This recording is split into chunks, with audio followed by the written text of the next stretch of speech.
All right, music fans, and mostly just members, and then maybe I'll let this go out to everybody else eventually, but YouTube members get this first.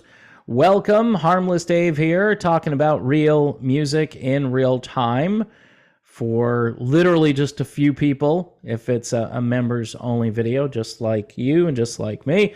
Thank you, members, for being here. God bless you. I am really in a lurch when it comes to what's happening with YouTube. So if you have any friends that would like to become members, I don't know.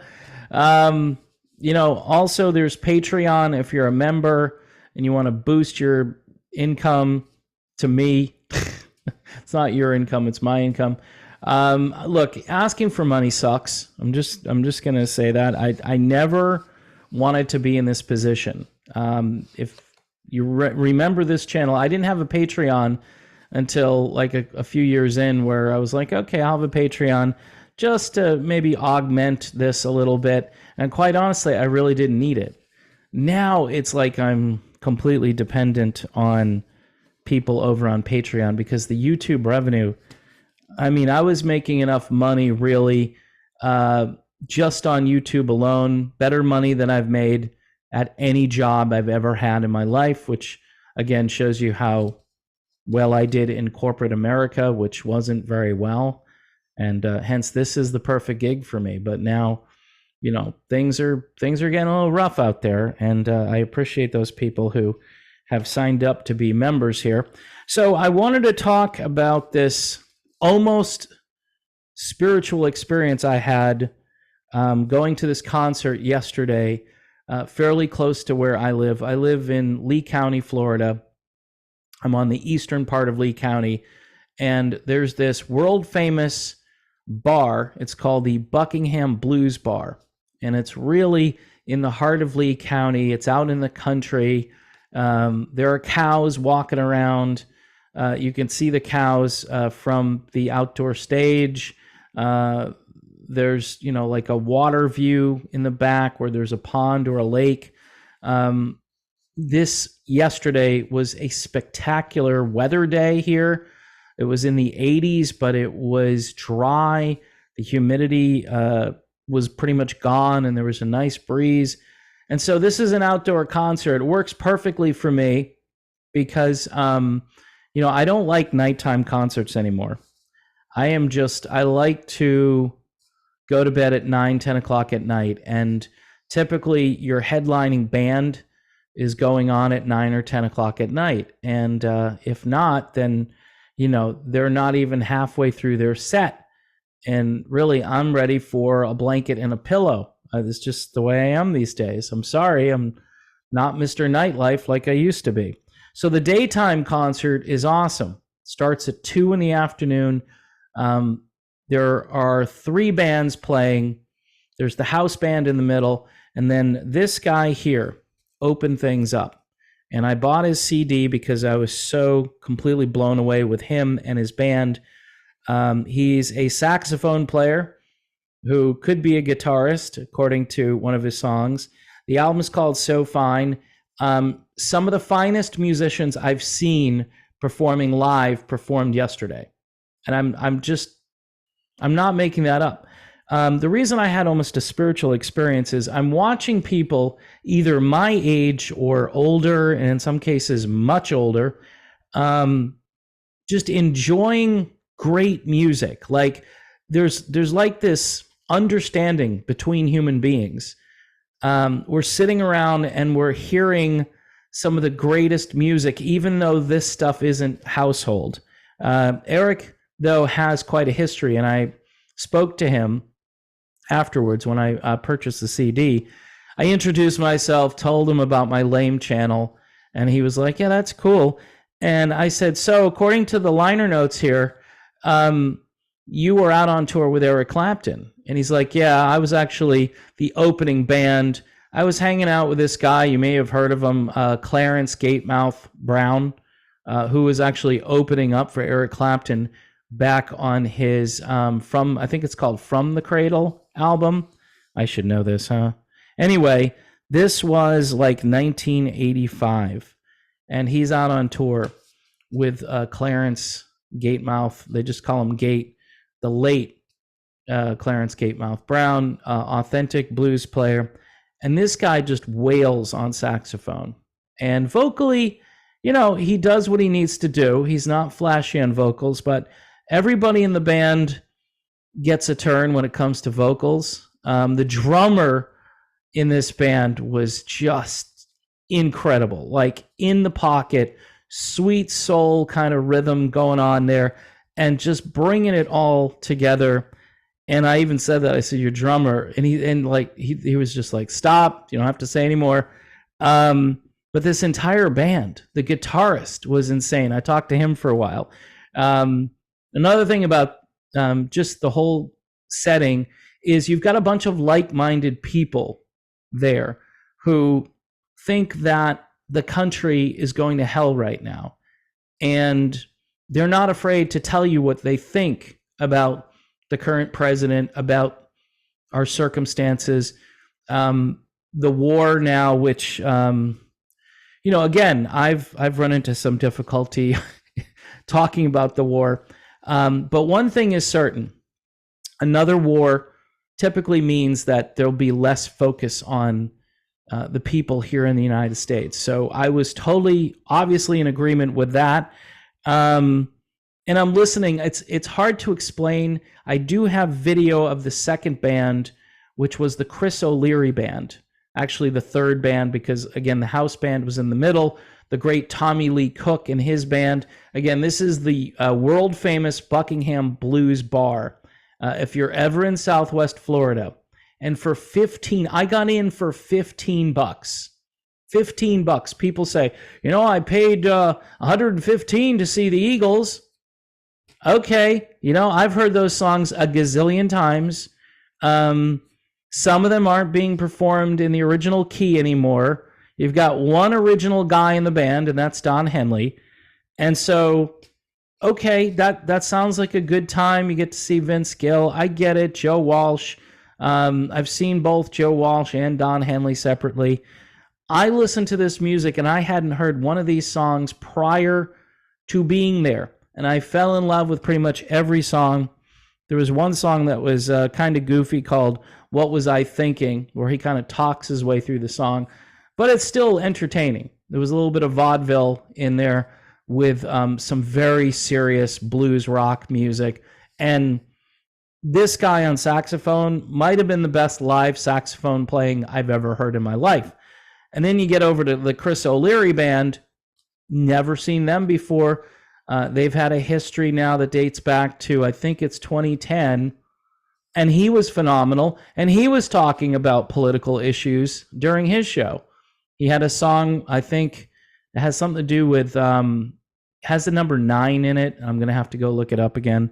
9 minutes, and he's talking about really how the media talks about issues and how veterans are forgotten about.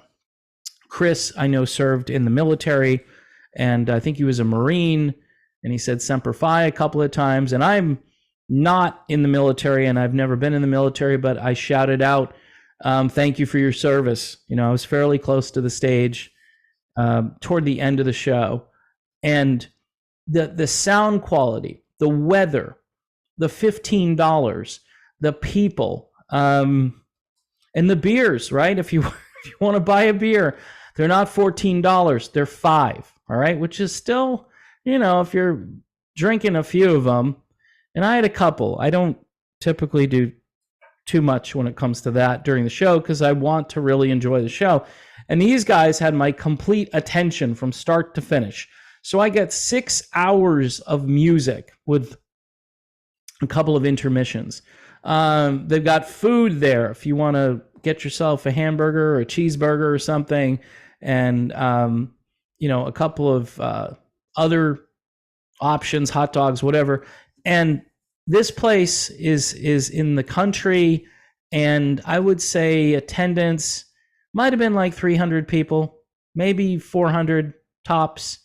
It's hard to say because people bring their lawn chairs, and there are seats. And at one point I had a little battle with somebody to get a shady location, and then I had to kind of circle around, and I've finally got to talk to the owner, Tommy, who he and I go back a few years, and I said to him, these bands are just amazing.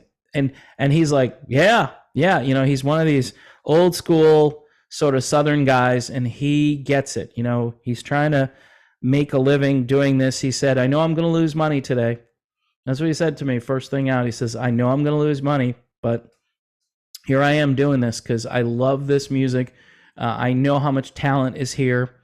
I don't understand what the deal is with people when it comes to this is real music. I use that as my tagline, real music. This is as real as it gets. And it may not be everyone's cup of tea. I mean, this is hardcore blues rock. There are other elements in here. There's a lot of soul, and it varies from song to song. Chris, the second act, Chris O'Leary, he did a song that was a straight up old school, like 50s and 60s kind of rock and roll thing. And it was terrific. I mean, everything they did. I mean, this whole day, I was just blown away. And it really put things in perspective because a lot of people my age, they're trying to see that band for the last time, whoever it is, right? They're thinking they got to go see Kiss, or I was joking with a guitarist on that. And I said, hey, I love you guys. There's no auto tune, and there's no lip syncing going on.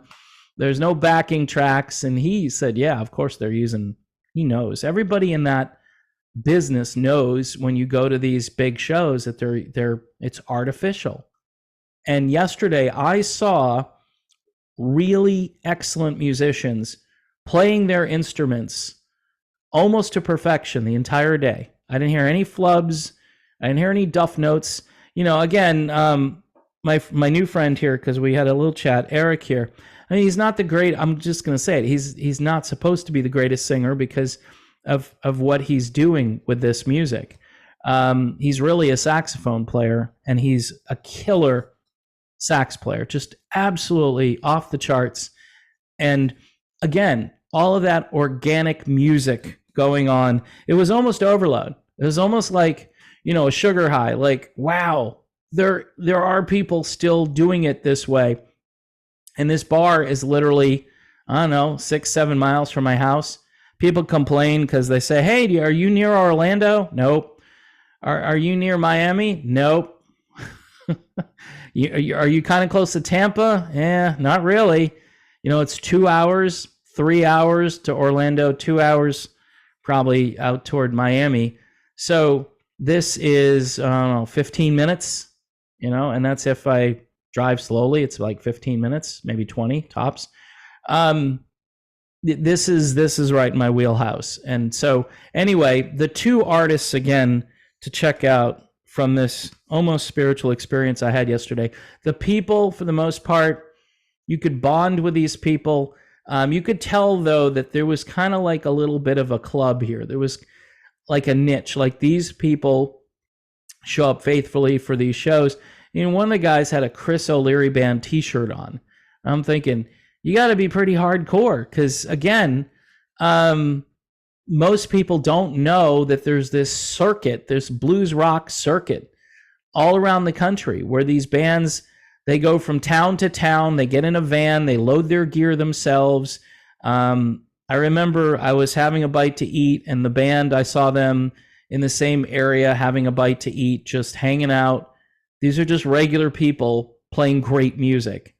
It's kind of like that inverted thing where you've got these idiots out there, many of them, who, haven't been nice people for a long time.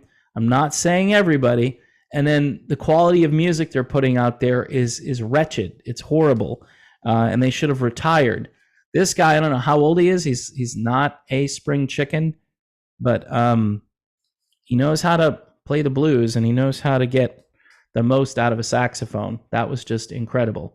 So at some point too, I'm going to probably pick up a Chris O'Leary Band album because those guys just blew me away. The whole day was just extraordinary. And if you're ever down in Southwest Florida, you really need to check out the world famous Buckingham Blues Bar. All right. I probably did a video about it a long time ago. This is the kind of music that I could just, this is it. Like if you got rid of a bunch of other things and so long as you kept this, I would be completely happy. There's a world of music that I haven't even really heard, where these bands go around, and again, they don't get any radio airplay. They don't sell albums. They show up at these dive bars, because that's what this kind of is, except for the backyard, which is really a nice little pavilion area where you can just hang out and enjoy the music. But this is what they do, and they just go out there and they kill it. And I watched both bands and I was just blown away. And so that's really it. I just wanted to share that with some of my more loyal members on here. It beats talking about gossip, like Cher's new boyfriend, which I don't know at this point how to do this channel, like how to get people to watch it. I know there's always that that expectation. What do you do to get people to watch your channel? And at this stage, I'm really not sure. I know I have constituencies from different groups. I've got a Journey group. I've got a Styx group. I've got some people that follow me for whatever reason. I get the Eric Clapton faction. By the way, Eric Clapton yesterday would have had a blast at this show. He would have had, this is his music. These are his people. And that's another reason I'm like, wow, here I am wrapped up in these melodic rock bands that are fading into the sunset. And there's good music right there under your nose if you know where to find it. So again, folks, thanks for watching. Check out the Buckingham Blues Bar. I'll put a link in the description of this video just in case you want to check out their website. You want to buy some merch because I think they have some. And Tommy Lee Cook, the guy who runs the place, he's also a fine musician in his own right. He's got new music out there. He sounds a little like Leon Russell. So I think that's very cool. Anyone who sounds like Leon Russell, that's hardcore. That's the good stuff. All right. See you soon.